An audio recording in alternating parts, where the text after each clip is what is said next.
Today we'll revisit ethical EXIF by looking at a Sea Eagle safari. Ryan wonders about lens resolution, and Tom has questions about the new full-frame mirrorless lens mounts and about what their bigger diameter and reduced flange distance mean for future lenses. This is Tips from the Top Floor, episode 841 for Thursday, September the 20th, 2018.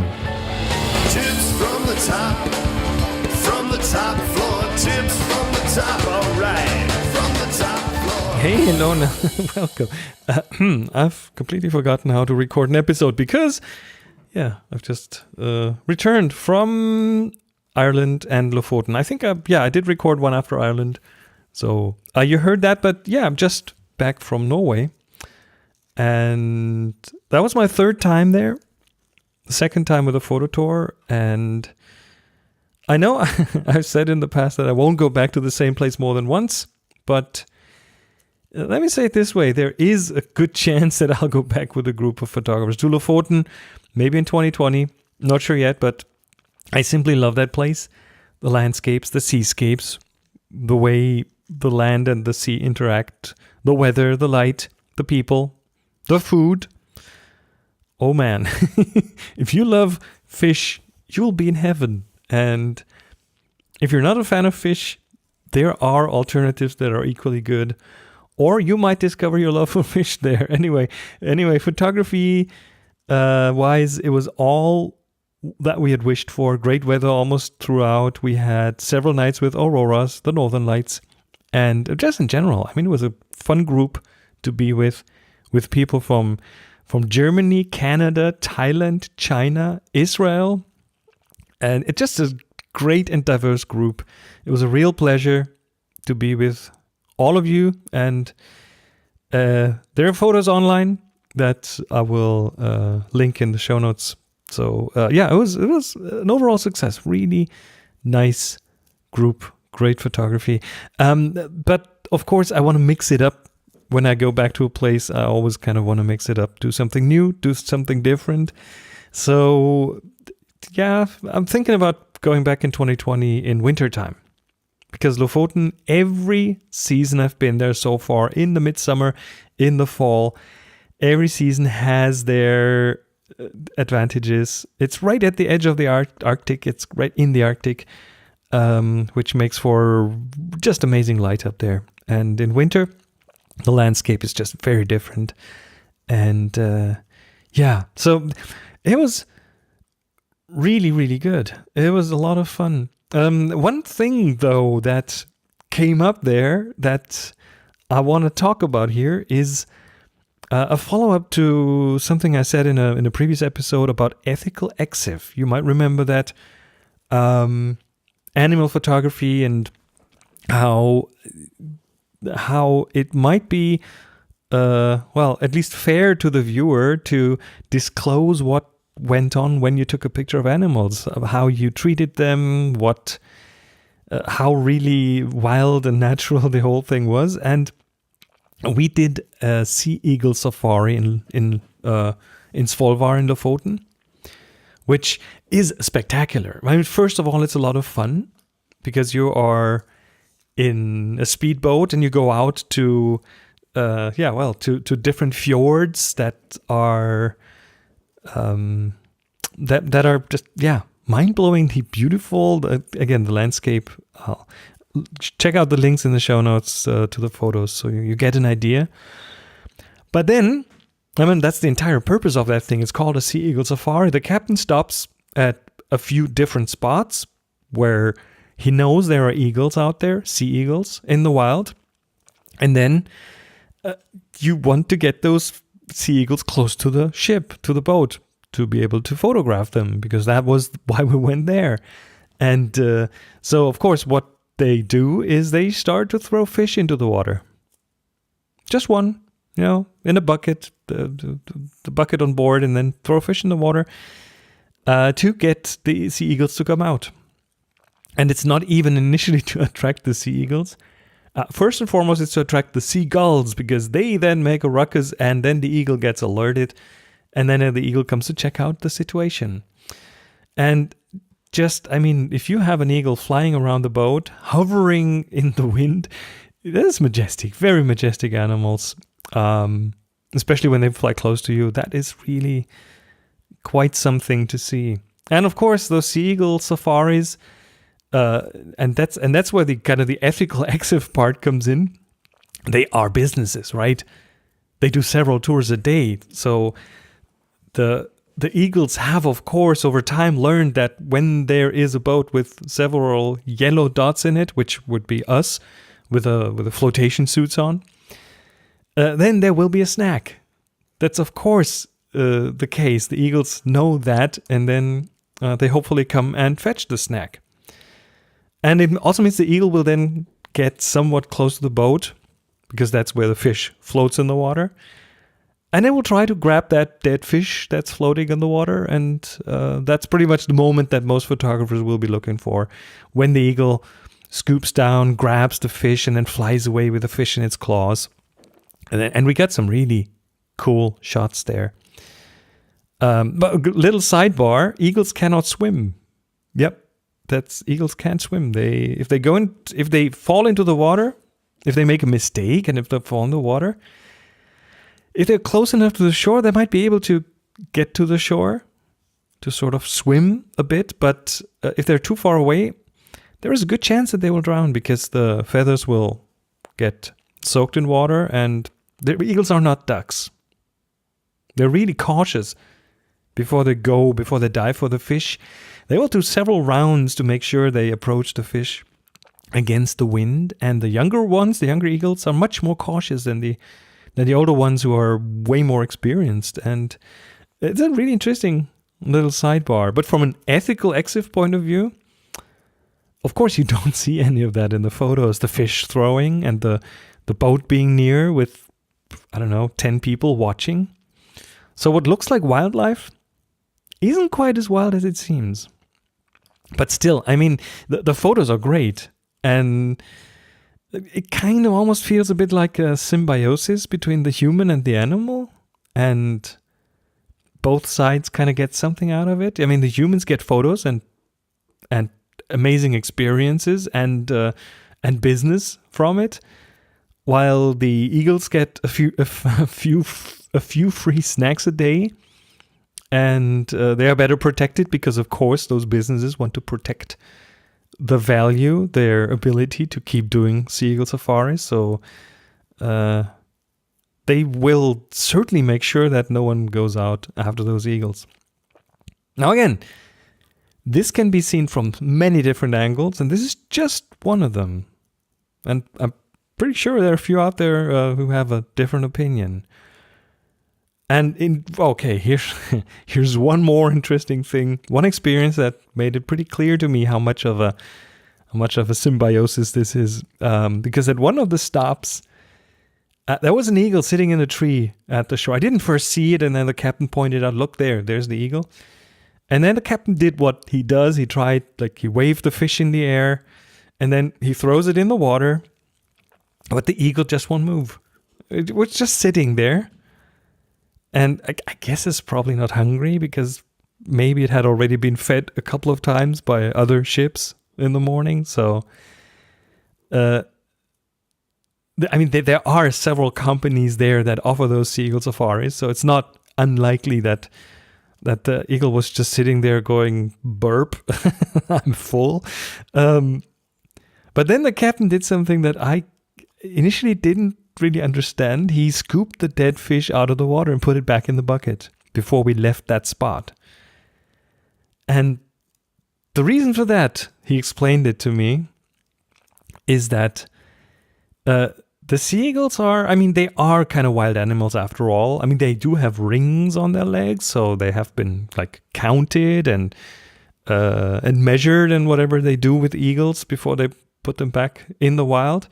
But they are wild animals. They live out there in the mountains, and they know that, there's the 10 yellow dots on there. I will get a snack. So, but of course, they would prefer to eat that fish without a boat full of humans nearby, right? So the eagles, over time, they've learned that if they only wait long enough, the humans will give up and leave.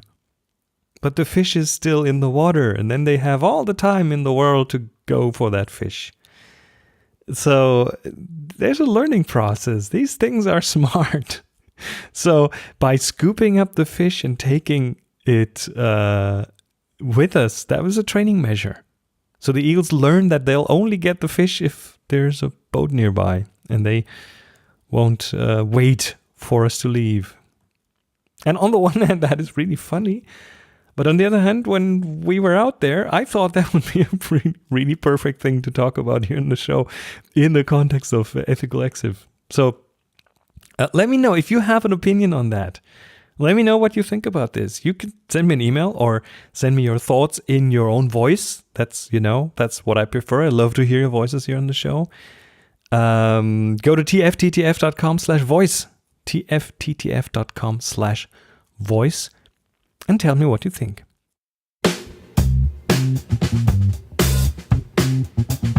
Let me say a quick thank you to this week's sponsor, Vistaprint. Being prepared when an opportunity comes up is crucial, and having a business card ready to go in your pocket is the first step to making something happen.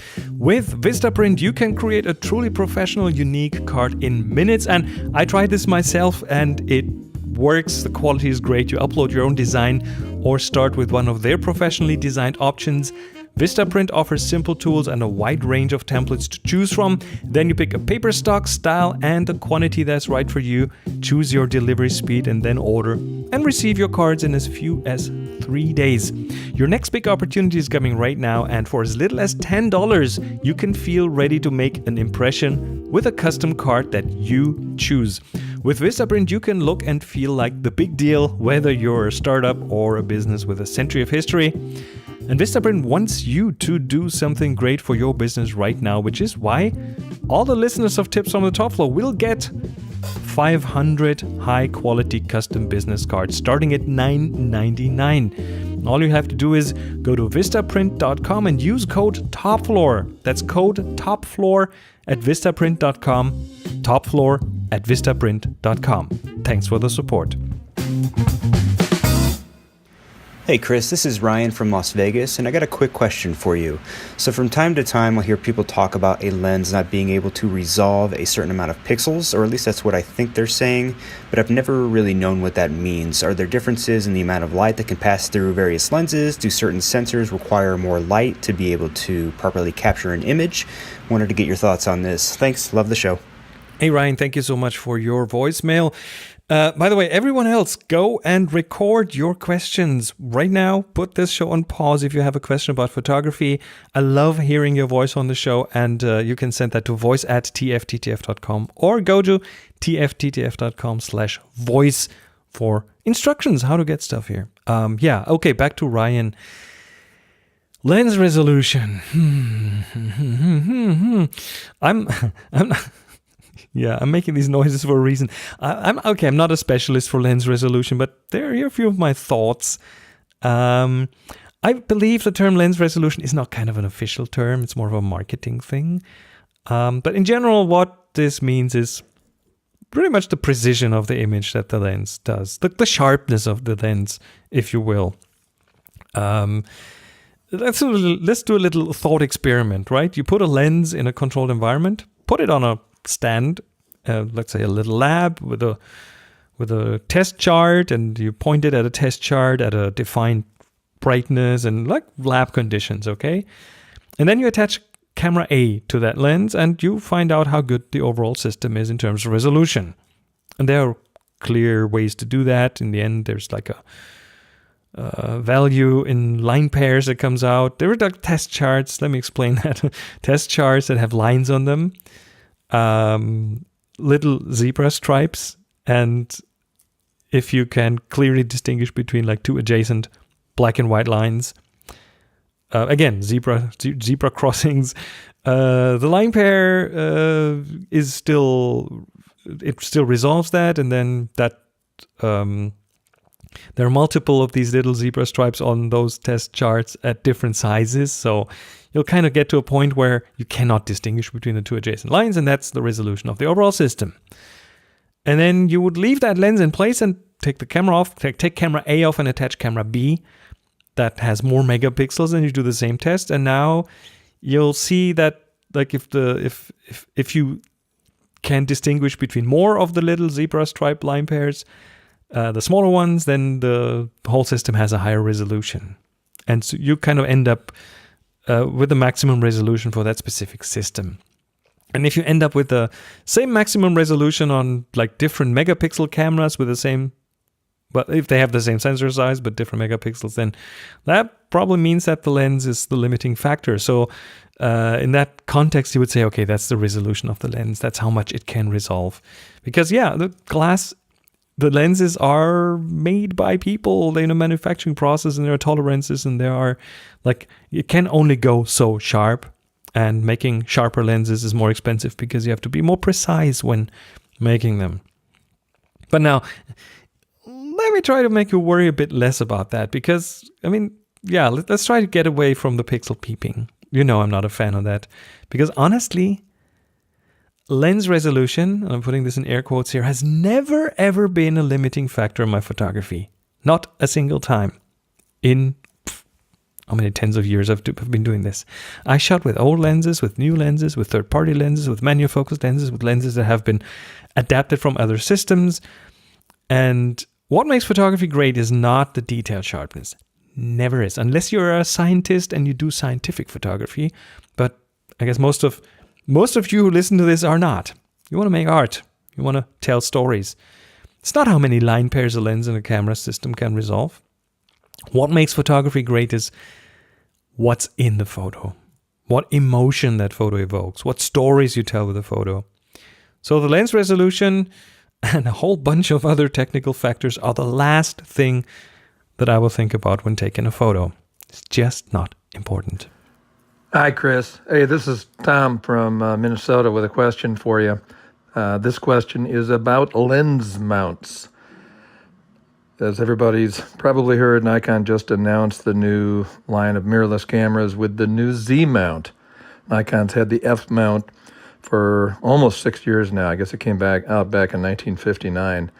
Question I have for you is, I know that the Z mount is wider and it has a shorter flange distance between, I guess, where the mount is and where the sensor is.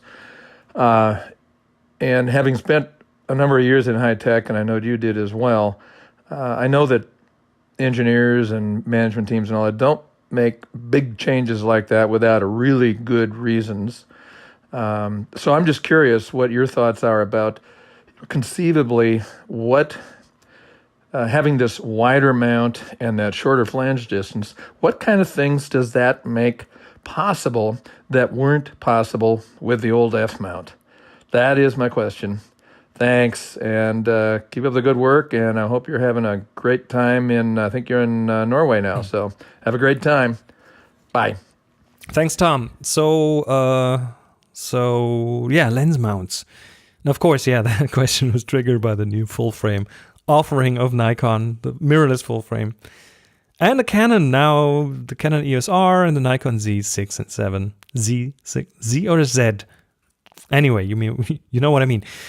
So far, if you wanted a full frame camera without the mirror box, you had to go Leica or Sony, pretty much. And not everyone is willing to pay Leica prices, so a lot of people flock to Sony with their A7 and the A7S and the A7R models. And Sony had those out beginning at the end of 2013. So that's like 5 years now that they've been on the market. And both Nikon and Canon, they've been losing customers to Sony for 5 years. And so the popularity of the Sony system, the Sony full-frame mirrorless system, has hurt Canon and Nikon. Nikon. Again, you know what I mean. So they now have both announced their own full-frame mirrorless systems. The Nikon Z6-7 and the Canon EOS R. And I'm deliberately calling those systems, not just cameras, because they also come with new lens mounts. They both announced a new lens mount, the Nikon Z or Z mount and the Canon R mount.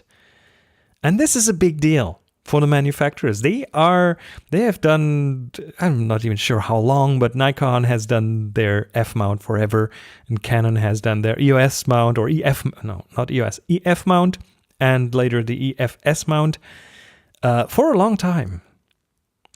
Now, I don't really want to go into into like the general pros and cons of mirror versus mirrorless. There's plenty of information about that online, and I'm highly biased anyway, being a mirror shooter myself. But let me instead answer Tom's questions. He asked what the flange distance difference of mirrorless versus mirror cameras means, and also what kind of advantages the bigger mount diameters bring to the table.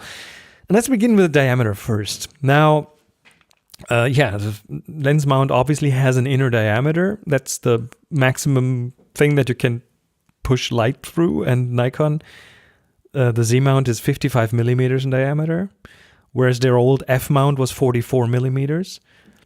And the Canon R mount is 54 millimeters, like 1 millimeter smaller than Nikon, but that doesn't really make a difference. And their old EF mount was 46 millimeters, or is 46. They're still announcing new lenses for that. So these new mounts will, at least not for quite a while, replace the old mounts. So they both added about a centimeter, 0.4 inches, roughly, to their lens mounts. And the lens mounts are interesting because, I mean, let's look at the bigger mount sizes first of all. The bigger mount allows bigger glass. And what I mean with that is the like lenses with a bigger diameter. And that results in making it easier to build brighter lenses or more precise lenses. And those are both tightly connected, the precision and the brightness. We'll get to that in a minute. And second, the bigger mount also means that in case of the Nikon Z series, at least, that the sensor can move. They have IBIS, in-body image stabilization. So the thing that many of the Micro Four Thirds cameras already have, where you don't need the image stabilizer in the lens, but instead you can put it in the camera and the sensor moves and stabilizes the image. And in general, the bigger mount, Canon doesn't do that, by the way, not yet. But anyway, in general, that allows you as a lens manufacturer, designer, allows you more freedom to design lenses. Now, at this point, someone will bring up Leica. Because obviously brighter glass, brighter lenses are possible with smaller mounts. If we look at the Leica M mount, it is 44 millimeters in diameter. That's a centimeter or 0.4 inches smaller than the new mounts. But they do have a lens called the Noctilux. It's a 50 millimeter lens. It goes down to f/0.95. And it works just fine. So why can't the others do that? Well, they kind of could, but making a smaller lens at the right level of precision needs a lot more optical manufacturing precision than bigger ones. In general, I mean that's a golden rule of manufacturing. To make a small thing, you will need tighter tolerances than if you make a big thing. And of course, with bigger glass, that means they can manufacture those lenses with bigger glass, the bright lenses with bigger glass, without having such tight tolerances that it drives up the price too much. And then bigger glass, I mean, of course, also bigger diameters of those lens elements in your camera will give a chance to make the lenses more heavy. So there's a drawback here. But that's generally the mount diameter. It allows you bigger glass, brighter lenses at a price point that is still doable. That's one of the reasons why Leica is so expensive, because their optical quality with the smaller diameter lens elements has to be so good. What I find more interesting is the flange distance. That is the distance between the lens mount and the sensor. And it's kind of defined per camera system. If you enter flange distance in Wikipedia, you get a whole list of different cameras with their flange distances. And example, pretty extreme example, is Mamiya. The Mamiya RB67, it's a medium format camera, has a flange distance of 111 millimeters. That's almost 4.4 inches. Which is crazy, right? So, yeah, the flange distance of the the Canon R system, they're about 2 centimeters. They're much, much shorter. And the reason is because with cameras with a mirror box, DSLRs, single lens reflex. Reflex means it's reflected of a mirror. So that's where the mirror comes in. With the mirror box, with the mirror being able to swing out of the way, they just are bigger. The cameras are bigger because they need to leave space for the mirror, right? So the shorter flange distance, first and foremost, makes the camera smaller.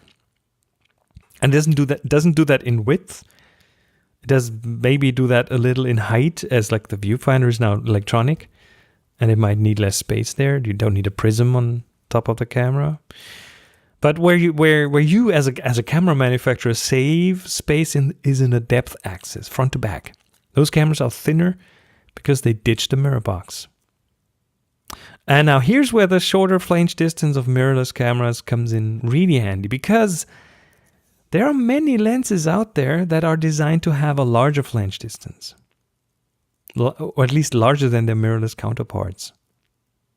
And that in turn enables adaptation of those older lenses to the mirrorless cameras. And it makes it very easy to do so in the simplest case, even without having to introduce any additional lenses, any glass, any additional optical elements. All that the adapter has to do is to recreate that flange distance. And that's the flange distance of the lens. The lens was designed for a flange distance. So in its simplest case, the adapter could be purely mechanical, right? Just a distance ring between the DSLR lens and the mirrorless camera. With manual lenses, like manual focus and aperture lenses, that's exactly the case. That's all you need. Now, if the lens expects some communication, let's say for setting focus and aperture and image stabilizer and stuff like that, then the adapter needs to also provide the according contacts on both sides. So the camera can talk to the lens and maybe possibly have a circuit in the middle to do some translation. But that's pretty much what their adapters do. So both of their mirrorless systems, the Nikon Z system and the Canon R system, bring an adapter. They come, well, I'm not sure if they come with an adapter in the box, but you can get different adapters even in some cases to adapt your old lenses to them. So that's a fairly simple thing. And in general, that's one advantage of the new mirrorless systems. With their shorter flange distances, with the right adapter, you can adapt almost all other lenses. Now, of course, I would say that's not everything. I mean, honi soit qui mal y pense, or shame to him who evil thinks, but a new camera system with a new mount will, of course, probably also not hurt their future camera and lens sales. So there's that.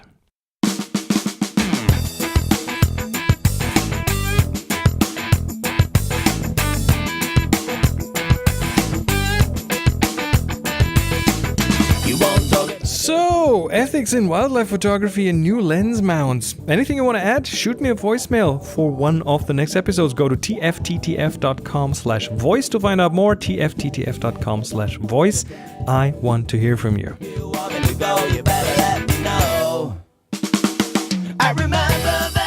If you like the episode, let me know by giving the show a rating on iTunes or by supporting it in any other way. There's Patreon, there's word of mouth. I'm just very grateful for all your support, and every bit helps. More at tfttf.com/support. That's tfttf.com/support. Thank you. Music for the show by Jeff Smith, silent partner, Headspit Gagrid Publishing, and Slack challenges by Release Pixie, Matt Rassiter Armstead, Slack invitations by Chief Invitations Officer, CIO Rusty Russ. The link to get on the Slack is in the show notes. My name is Chris Marquardt. You'll find me on social media, including Mastodon at Chris MarQuardt. I remember that I told you there'd be some. Now go out and take amazing photos. And I told you there'd be laughter after pain. As always, be nice to each other. You said it ain't as easy as it seems. And of course, happy shooting.